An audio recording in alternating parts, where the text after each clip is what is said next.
Telugu Desam party senior నాయకులు, మరి BC విభాగంలో రాష్ట్ర వ్యాప్తంగా కూడా పార్టీ కోసం అహర్నిశలో కష్టపడినటువంటి వ్యక్తి షణ్ముగం గారి కుమార్తె.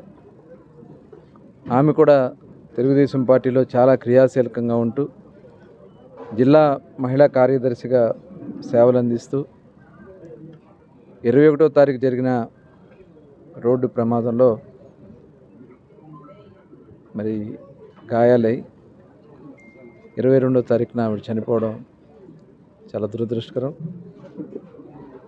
మరి ఈరోజు చిత్తూరు శాసనసభ్యులు జగన్మోహన్ రావు, అదేవిధంగా జిల్లా అధ్యక్షులు రాజన్ గారు, ఆర్టీసీ రీజనల్ చైర్మన్ పోల నాగరాజు గారు, అలాగే తెలుగుదేశం పార్టీ నాయకులు అందరూ కూడా ఈరోజు వచ్చి నివాళులర్పించడం జరిగింది.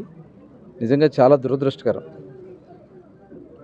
మరి పార్టీకి సేవలు అందించడమే కాకుండా ఇవాళ ఇక్కడ చిత్తూరు అపోలో హాస్పిటల్లో నిర్లక్ష్యం వల్ల చనిపోయిందని చెప్పి మరి అందరూ కూడా చెప్పడం అనేది చాలా దురదృష్టకరం.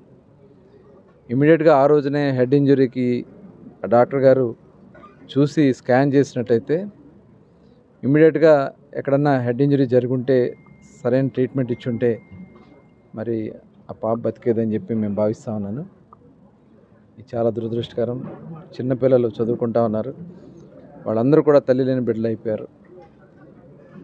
మరి తప్పకుండా దీని మీద ప్రభుత్వ పరంగా విచారణ చేయడానికి అన్ని రకాలుగా కూడా మేము కూడా ప్రభుత్వం సహకరిస్తుంది. మరి కొంత నిర్లక్ష్యం వహిస్తున్నారు అపోలో అని చెప్పి ముందు నుంచి కూడా అంటున్నారు కాబట్టి తప్పకుండా దీని మీద మరి హెల్త్ మినిస్టర్ గారితో కూడా మాట్లాడి, కన్సర్న్ డిపార్ట్మెంట్ సెక్రటరీస్తో కూడా మాట్లాడి దీని మీద పూర్తి స్థాయి విచారణ చేసి ఎక్కడన్నా వాళ్ళ లోపల ఉంటే ఖచ్చితంగా వాళ్ళ మీద చర్యలు తీసుకోవడం జరుగుద్ది. తప్పకుండా ఆ కుటుంబానికి అన్ని విధాలా కూడా పార్టీ పరంగా కానీ ప్రభుత్వ పరంగా కానీ ఆ కుటుంబానికి న్యాయం చేసే విధంగా చర్యలు తీసుకుంటామని కూడా ఈ సందర్భంగా తెలియజేస్తూ మరి షణ్ముగం గారికి అలాగే వారి కుటుంబ సభ్యులందరూ కూడా మా ప్రగాఢ సానుభూతిని తెలియజేస్తూ ఆ భగవంతుడు వారికి ఆత్మస్థైర్యాన్ని కల్పించాలని చెప్పి ప్రార్థిస్తాం.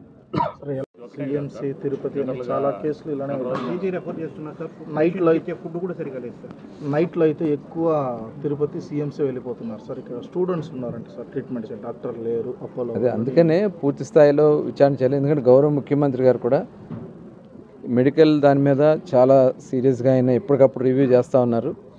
ఎక్కడ ఏ లోపాలు ఉన్నా కూడా ఇమ్మీడియట్గా వాటి మీద చర్యలు తీసుకునే దానికోసం ఇవాళ ముందుకుంది ప్రభుత్వం కూడా బాధ్యత తీసుకుంటా ఉంది. ఎందుకంటే గతంలో మరి కొన్ని నిర్లక్ష్యాల వల్ల ఇవి జరుగుతూ ఉన్నాయి. భవిష్యత్తులో ఇలాంటివి జరగకుండా, ఎందుకంటే మా దృష్టికి కూడా వచ్చింది మెడికల్ స్టూడెంట్స్తోనే లేదంటే రెఫర్ చేస్తూ ఉన్నారు తిరుపతికి అని చెప్పేసి. ఖచ్చితంగా ఇక్కడ 300 బెడెడ్ హాస్పిటల్ ఇది. ఖచ్చితంగా దీనికి కావాల్సినటువంటి మరి ఎమ్మెల్యే గారు కూడా 2-3 సార్లు సందర్శించడం కూడా జరిగింది. తప్పకుండా వారి నాయకత్వంలో ముఖ్యమంత్రి గారి దృష్టికి కూడా తీసుకెళ్తాం. హాస్పిటల్కి కావాల్సినటువంటి అంత ఎక్విప్మెంటు డాక్టర్స్ను కూడా ఏర్పాటు చేయడానికి అన్ని రకాలుగా కూడా చర్యలు తీసుకుంటాం. మరియు బీసీ నాయకుడైన షణ్ముగమన్న వారి అమ్మాయి నా చెల్లెలు ఎంతో యాక్టివ్గా పార్టీకి, మా చిత్తూరు నియోజకవర్గంలో తెలుగుదేశం పార్టీకి అనేక సేవలు అందించిన కుటుంబం అన్ఎక్స్పెక్టెడ్గా ఒక చిన్న ప్రమాదం శాతు ఇన్సిడెంట్ జరిగి ఈరోజు మన అందరి మధ్యలో లేకపోవడం చాలా బాధాకరం. ఆ రోజు నేను కూడా ఇక్కడ చిత్తూరులో లేకపోవడం చాలా బాధాకరమైన విషయం. ఈరోజు మన మంత్రి గారు కొల్లు రవీంద్రన్న గారు, నేను కూడా వారి కుటుంబాన్ని పరామర్శించి ఈ జరిగిన సంఘటన పైన కూడా చర్చించి వారి కుటుంబానికి అన్ని రకాల భరోసా ఇవ్వడం జరిగింది. ఈ పేరు చిత్తూరు మహిళా నాయకురాలు అందరిలో కూడా చాలా గట్టిగా హార్డ్గా పనిచేసే నాయకురాలు ఆమె. ఎమ్మెల్యే ఎలక్షన్స్లో చాలా బాగా పనిచేసింది. మాకందరికి కూడా ఆమె మీద విపరీతమైన అభిమానం ఉంది. చిత్తూరు ఎమ్మెల్యేని గెలిపించడంలో చాలా ముఖ్య పాత్ర పోషించింది.